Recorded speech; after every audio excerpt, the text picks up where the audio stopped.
Viva, sejam muito bem-vindos ao TDM Entrevista. Hoje o nosso convidado é Nicolau Santos, um veterano do jornalismo em Portugal, até há pouco tempo diretor adjunto do Semanário Expresso, foi também diretor do Jornal Público, do Diário Económico e do Semanário Económico. É atualmente presidente do Conselho de Administração da agência Lusa. Nicolau Santos, muito obrigado por estar connosco. A agência Lusa é tida como a maior agência de notícias em língua portuguesa no mundo e uma das suas grandes prioridades é reforçar a presença da agência na lusofonia. Perguntava-lhe que implicações é que este reforço vai ter aqui em Macau. Bom, a agência à qual eu cheguei há cerca de 6 meses está confrontada com enormes desafios, como todo o setor da comunicação social em todo o mundo, e esses desafios têm a ver com o facto dos seus principais clientes em Portugal estarem a perder ou audiências, ou ouvintes, ou leitores, e há uma enorme fuga de publicidade para os grandes meios internacionais, como o Facebook e o Google. E, portanto, os nossos clientes tradicionais, e nós não fazemos informação para o público em geral, mas para os órgãos que, esses sim, fazem informação para o público em geral, estão a passar por sérias dificuldades. Nós temos, como agência pública, temos uma indemnização compensatória por parte do Estado para cumprir um contrato de programa e para estar presente em 5 continentes, mais de 20 países, e cobrir, obviamente, o território nacional, e temos receitas próprias na casa dos 4 milhões de euros. Só que, devido precisamente a esta situação, nós estamos a ver as nossas receitas próprias declinar, como aliás todos os órgãos de comunicação em geral. E, portanto, começamos a pensar que há uma estratégia que é preciso perseguir e que tem a ver com as novas realidades também a nível mundial. A primeira constatação é que a mais-valia da agência Lusa está claramente na produção de noticiário a partir de África. É algo que mais nenhuma agência internacional faz. Somos muito solicitados por operadores internacionais e até por investidores para saber notícias do que se passa em África, enfim, nos países de língua oficial portuguesa, e isso para nós é o sinal claro de que essa informação é preciosa, pode ser comercializada e há quem esteja interessado em comprá-la, sobretudo no mundo anglo-saxónico. A segunda constatação é que Macau é, no fundo, a nossa segunda sede, porque durante a noite em Portugal, quem assegura o fio noticioso durante esse período de 7, 8 horas são os nossos colegas da agência Lusa aqui em Macau. E isso, na prática, torna muito importante a nossa operação em Macau. Uma operação que tem vindo a ganhar ainda mais relevo com a nova definição que existe para Macau no quadro, enfim, das 3 cidades do Guangdong, Macau e Hong Kong, no quadro da lusofonia, em que Macau é considerada uma plataforma importante da ligação da China com os países da lusofonia. E sendo a lusofonia uma das nossas missões, faz todo o sentido que nós tenhamos também um olhar muito específico para Macau e que pretendamos desenvolver a nossa operação não só em Macau, como também em Pequim. Porquê? Porque eu penso que, enfim, a China tem grande interesse no que se passa nos países de língua oficial portuguesa, mas os países de língua oficial portuguesa também estão interessados no que se está a passar na China, no que se passa em Macau e no que a China pensa sobre esses países e quais são os seus planos futuros. E eu penso que a Lusa pode participar neste movimento, pode ser um intermediário, porque efetivamente somos a única agência, ou o único órgão de comunicação social em português que tem realmente uma agência implantada no terreno nesses países. E, portanto, penso que podemos ser um intermediário muito importante nessa relação. Voltando ao início, como é que este reforço vai ser feito aqui em Macau e também no continente? Bom, em Macau o que nós estamos a fazer é, neste momento, à procura de um jornalista bilingue, ou enfim, se não for possível um jornalista, pelo menos alguém que queira ser jornalista, mas que seja bilingue, porque isso aumenta a nossa capacidade de compreensão do que se está a passar na China em geral e em Macau em particular. Estamos também a reforçar os nossos meios técnicos, porque queremos produzir mais vídeo aqui em Macau sobre o que se passa aqui, e o ano de 2019 vai ser muito importante no quadro das relações Portugal-China. Como se sabe, comemoram-se os 20 anos da transição do território, os 40 anos de estabelecimento das relações diplomáticas e os 70 anos da República Popular da China. E, portanto, vai haver seguramente inúmeros eventos em Macau que serão importantes para os países de língua oficial portuguesa. Além disso, nós vamos desenvolver desenvolver duas grandes conferências internacionais, uma em Portugal e outra em Macau, sobre o futuro de Macau. O que é que vai ser Macau, muito para lá do jogo, que é uma imagem que hoje em dia já não, do meu ponto de vista, já não faz sentido, porque Macau é realmente muito mais importante do ponto de vista económico, do ponto de vista de placa giratória para a lusofonia e do ponto de vista cultural. E, portanto, nós queremos acompanhar essa dinâmica e vamos fazer esse reforço para já dessa forma. Depois, em Pequim, nós temos um correspondente bilingue em Pequim, mas estamos a pensar a reforçar a nossa atividade na China com antenas em várias cidades chinesas ou então tendo mais pessoas na delegação de Pequim. Provavelmente vamos avançar talvez na segunda hipótese, que é ter antenas em algumas das principais cidades chinesas, mas isto é para dar um sinal e passar uma mensagem clara que a China está, que a Lusa está na China para ficar, que a aposta vai continuar e que esperamos crescer conjuntamente com estes projetos que hoje em dia estão em cima da mesa. No âmbito deste reforço do que falava há pouco na lusofonia, reforço da presença nos países lusófonos, a Lusa tem também vindo a celebrar novos acordos de cooperação com vários órgãos de comunicação social, nomeadamente em Angola. Que acordos é que são estes? Bom, são acordos em que há uma componente muito importante de formação, mas há também uma componente importante de troca de conteúdos, troca de informação, mas também missões específicas. Só para ter uma ideia, a Rádio Nacional de Angola celebrou muito recentemente, na sequência da nossa ida a Angola, celebrou recentemente um protocolo com a agência Lusa para a agência acompanhar, os seus jornalistas, acompanharem todas as deslocações do Presidente João Lourenço ao exterior. E, portanto, nós fazemos essa cobertura, entregamos à Rádio Nacional de Angola, mas isto é só para dar uma ideia da importância que a Lusa pode ter como parceiro para órgãos de comunicação social em Angola. Fizemos também um protocolo com a TPA, com a Televisão Pública de Angola, essencialmente de formação. Temos 2 protocolos, um mais de formação, que será com o Jornal de Angola, das edições de novembro, e outro onde será informação e troca de conteúdos, essencialmente com a ANGOP, que é a agência noticiosa de Angola, pública. E, portanto, este tipo de dinâmica está-se a desenvolver. Nós temos já uma grande tradição de formação em agências em África, por exemplo, temos sido parceiros constantes na formação da Infopress, que é a agência cabo-verdiana de notícias. Já fizemos ações de formação noutras agências africanas de língua portuguesa e, portanto, vamos continuar a apostar nessa via. Olhando um pouco para dentro da agência, nos últimos meses já foram contratadas mais pessoas, 27 pessoas, mas ainda se arrasta um processo que tem a ver com a precariedade laboral. Houve recentemente uma carta aberta assinada por dezenas de trabalhadores da Lusa, endereçada ao Presidente da República e ao Primeiro-Ministro.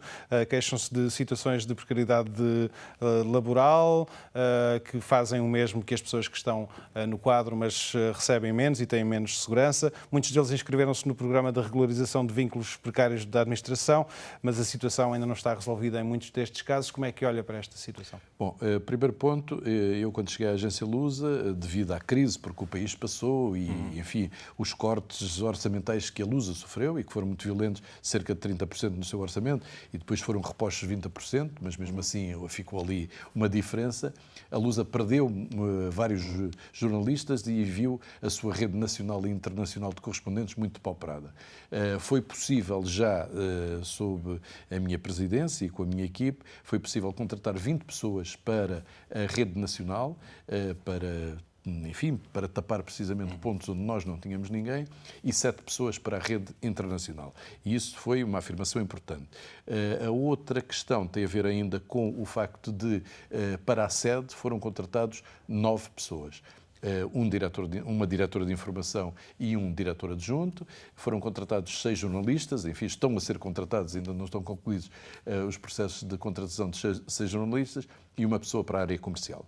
Quanto aos chamados precários, isto tem a ver com um processo desenvolvido com o Governo, uma promessa governamental de terminar com a situação dos precários, dos trabalhadores, chamados trabalhadores precários, no Estado, onde o caso é talvez mais grave, e em várias empresas de comunicação social, nomeadamente a RTP e a Lusa. No caso da Lusa, temos 46 pessoas nessa situação. Acontece que a administração da Lusa é chamada no final do processo a pronunciar-se sobre essas situações. Nós tivemos até agora apenas uma reunião na semana passada, onde expusemos a nossa posição relativamente a isso. Já foi ouvido o Sindicato dos Trabalhadores, o Sindicato dos Jornalistas, peço desculpa, a Comissão de Trabalhadores, enfim, as entidades têm de pronunciar. E há uma comissão especificamente para estudar isso, uma comissão governamental. Nós estamos à espera das conclusões. O que nos foi dito é que próximas reuniões que teremos na próxima semana já será analisado caso a caso das 47 pessoas que foram apresentadas. Eu penso que há uma ideia que é fundamental. E eu, como jornalista, obviamente, quero que o maior número de pessoas que exercem a profissão de jornalista tenham estabilidade na sua profissão. Agora, apesar de tudo, os jornais sempre viveram com correspondentes. Ernesto Hemingway foi correspondente durante muitos anos de vários jornais. E, portanto, das duas uma. Ou a decisão final é que toda a gente que tem, de algum modo, um trabalho para a Lusa, mesmo que seja, por exemplo, a reportar um jogo de futebol de 15 em 15 dias, fazer uma notícia sobre isso de 15 em 15 dias, é considerado trabalhador da Lusa, e nesse aspecto eu não posso concordar, penso que não é aceitável. Ou então, se nós formos, enfim, obrigados, se a decisão final for integrar as 47 pessoas, bom, então a Lusa vai deixar de ter correspondentes. Não contratará mais ninguém nessas condições, porque sabe que a partir daí a decisão é que qualquer pessoa que de algum modo faça notícias para a Lusa, a solicitação de um editor, pode ser considerado trabalhador de quadro da Lusa. E temos, inclusive, ligado a isto, um problema de viabilidade financeira. Nós temos um orçamento que temos de cumprir e onde não estão contempladas a entrada de 47 pessoas. Portanto, é um problema que o Governo também vai ter de resolver se isto acontecer. Agora, como digo... Mas esse exemplo que deu não será o exemplo mais ilustrativo da média destes 47 trabalhadores? Que desses trabalhadores há cerca de 21, se eu não estou enganado, há 21 que são avançados e os outros são trabalhadores à peça, precisamente. São trabalhadores que trabalham para a agência Lusa à peça. E alguns deles trabalham para outros órgãos de comunicação social. Pode sempre dizer, mas se só trabalhassem para a Lusa, deixavam de trabalhar para outros órgãos de comunicação social. É verdade, mas como lhe digo, há situações destas em que nós precisamos destas pessoas pontualmente, não é todos os dias. Agora, dir-me-á, bom, mas se não o tiverem, não conseguem fazer as notícias. É verdade, mas continua a ser verdade que nós precisamos dessas pessoas uma vez por mês, 2 vezes por mês. E, portanto, enfim, eu acho que tem de haver aqui bom senso neste quadro, tentar perceber aquelas pessoas que efetivamente são trabalhadores precários e que trabalham connosco como se estivessem na redação. E portanto, essas situações existem. Essas situações, como digo, nós temos 21 avançados e provavelmente essas situações são aquelas que se vão regularizar e depois há cerca de 24 pessoas, enfim, acho que as contas são estas, onde a situação é de pagamento à peça. E, portanto, aí eu penso que a Direção de Informação, e não serei eu em última análise, que me vou pronunciar é a Direção de Informação, que também tem de dizer se essas pessoas são indispensáveis ao funcionamento do serviço informativo da agência ou não. Quando é que espera ter este dossiê fechado?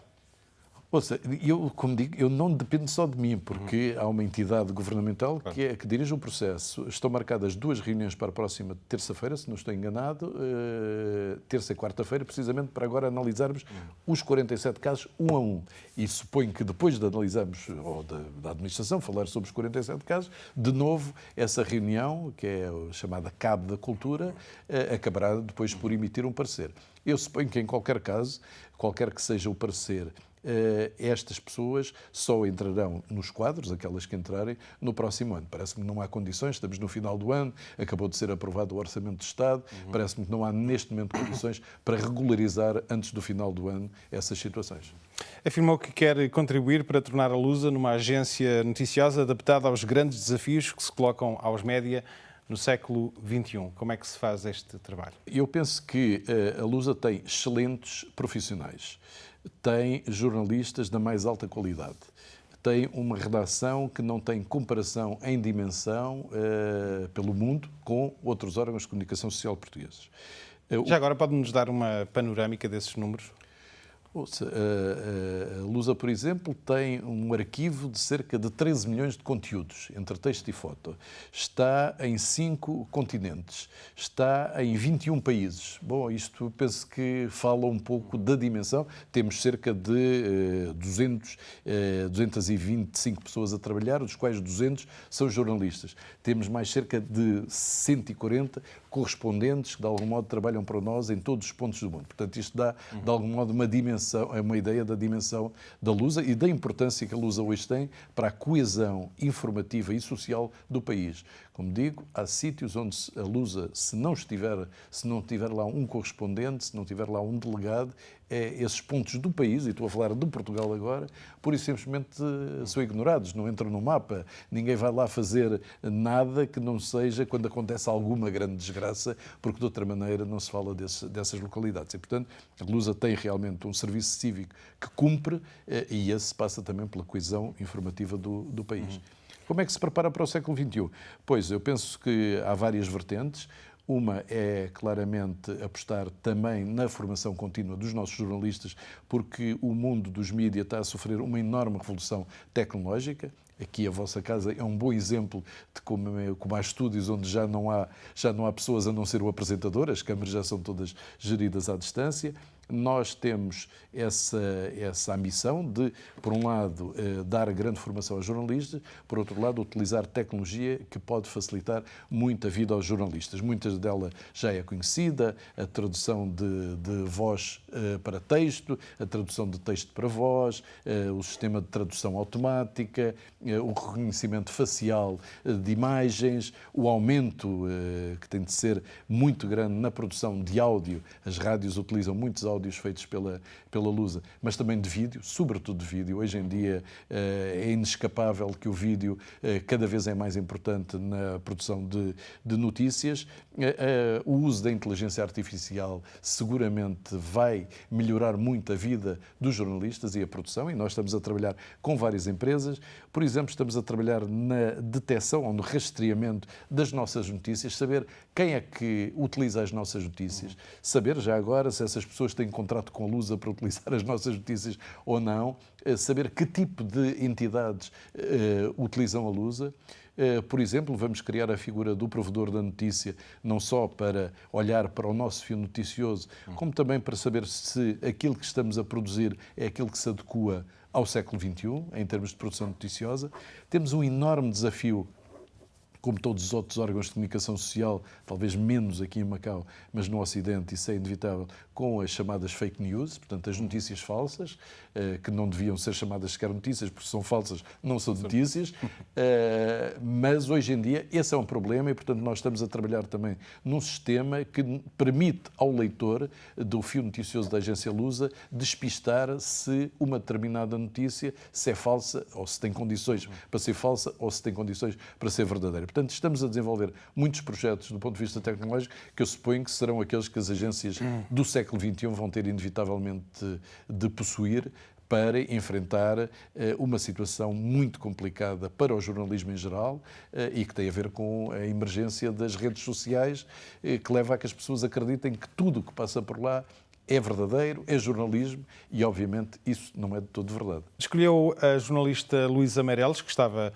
no Expresso, para diretora de informação, e Vítor Costa, ex-diretor adjunto do Público, para diretor adjunto, e na comissão parlamentar em que foi ouvido, disse que tratar-se de uma espécie de golden ticket para a Lusa. Porquê este golden ticket? Bom, deixe-me dizer só que este movimento surge porquê? Precisamente por causa destas preocupações com a mudança tecnológica que a agência Lusa tem de fazer, eu decidi convidar o então diretor de informação, Pedro Camais, para assumir um novo pelouro, que é o pelouro precisamente da inovação e novos projetos.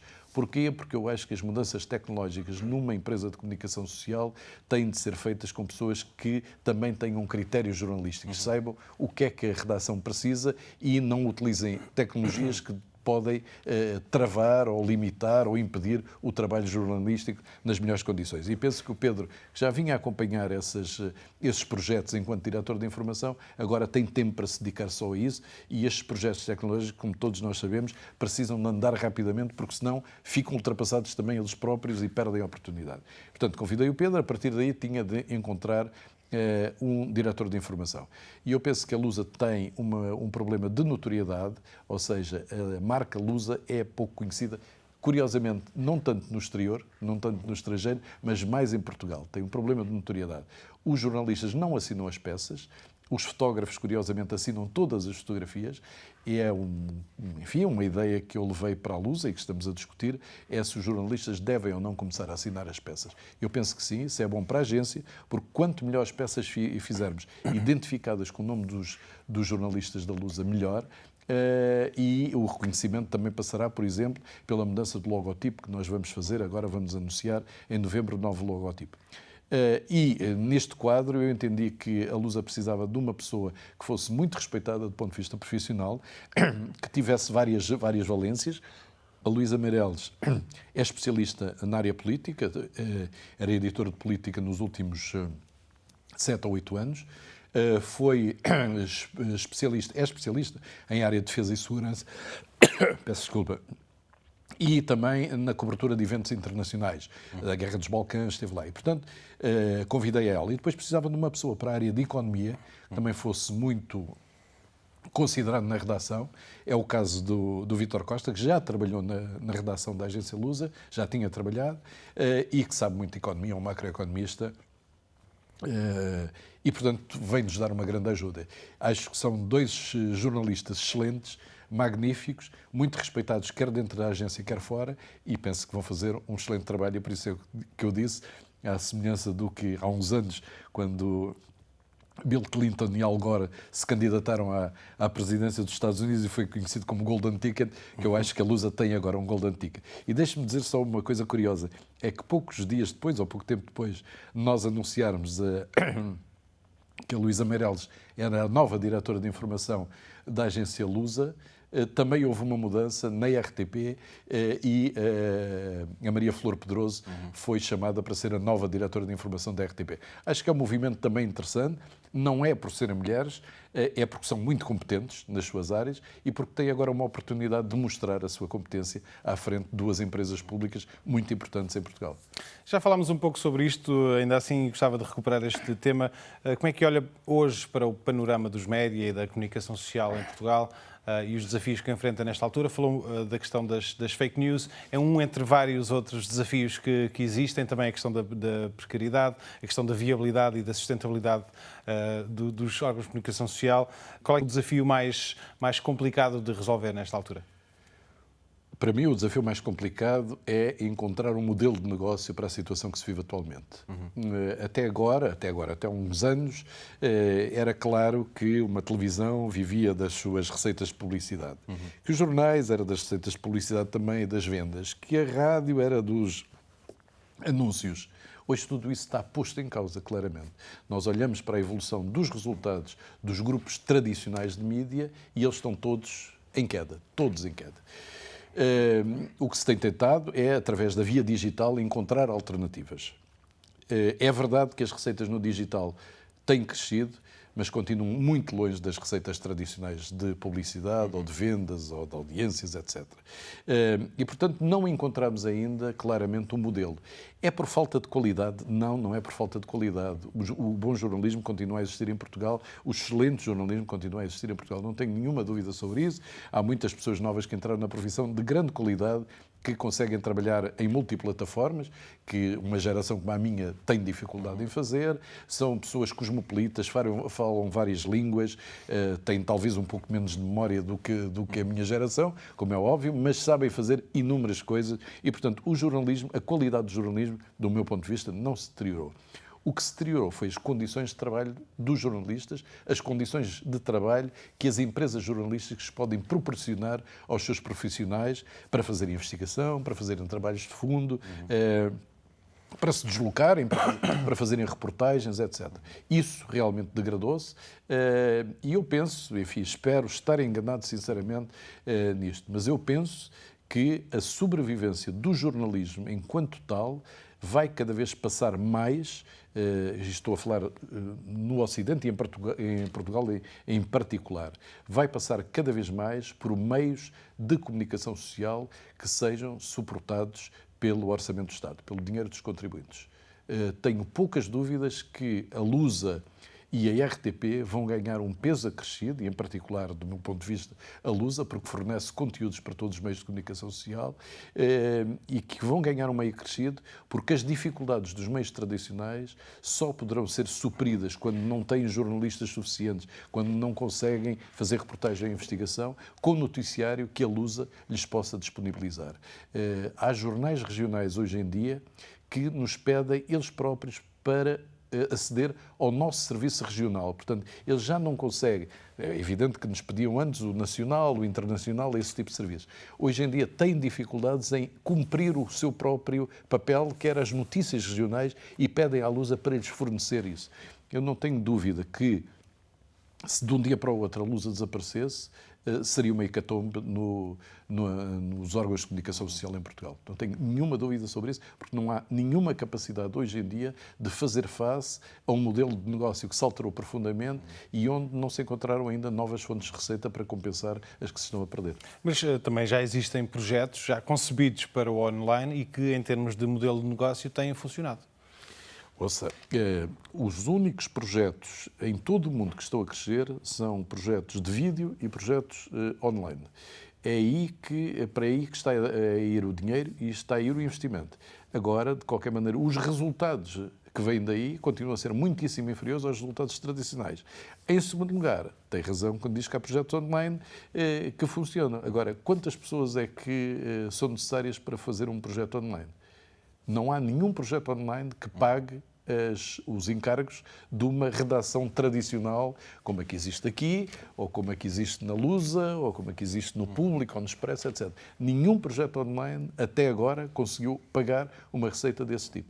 Mesmo os grandes meios internacionais, e enfim, é sempre bom, quando estamos a falar disso, de lembrarmos que há grandes meios internacionais que escrevem, falam e se veem em inglês, portanto, têm um mercado enorme à sua disposição, e há meios que falam, por exemplo, em português, e a sua capacidade de atrair novos clientes de outras geografias é muitíssimo limitado. É o caso de Portugal, não tínhamos dúvidas sobre isso. É por isso que nós também estamos a apostar muito em que parte desse noticiário que estamos a fazer em África seja traduzido para inglês, para o podermos comercializar, vender a operadores internacionais que sistematicamente nos pedem acesso a esse tipo de informações e depois são confrontados com o facto de não o termos em inglês. E, portanto, nós temos um produto que é o Lusa News, onde já produzimos notícias em inglês. Temos 2 outros produtos, que é a Agenda Financeira e o Info3E, onde damos informações aí não para órgãos de comunicação social, mas para empresas,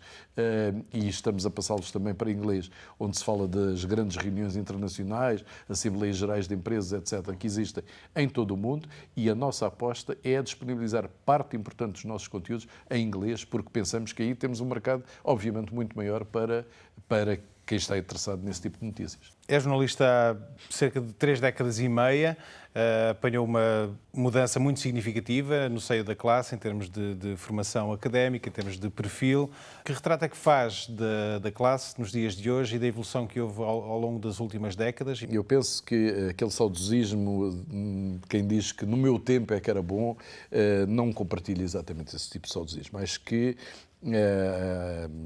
hoje em dia há uma vaga de jornalistas que são extremamente competentes a trabalhar nas multiplataformas. O jornalismo hoje é multiplataforma.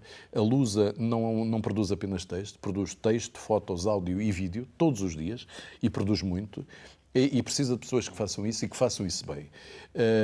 E, portanto, nesse aspecto, eu acho que nós temos hoje muito mais formação. No tempo da minha geração não havia escolas de jornalismo e, portanto, nós éramos todos autodidatas. Eram uns de economia, outros de arquitetura, outros de história. É o meu caso, não é? Hoje em dia não é assim. As pessoas vêm das escolas de comunicação social, sabem o que devem fazer, sabem como devem fazer e, portanto, vão ter seguramente carreiras muito boas.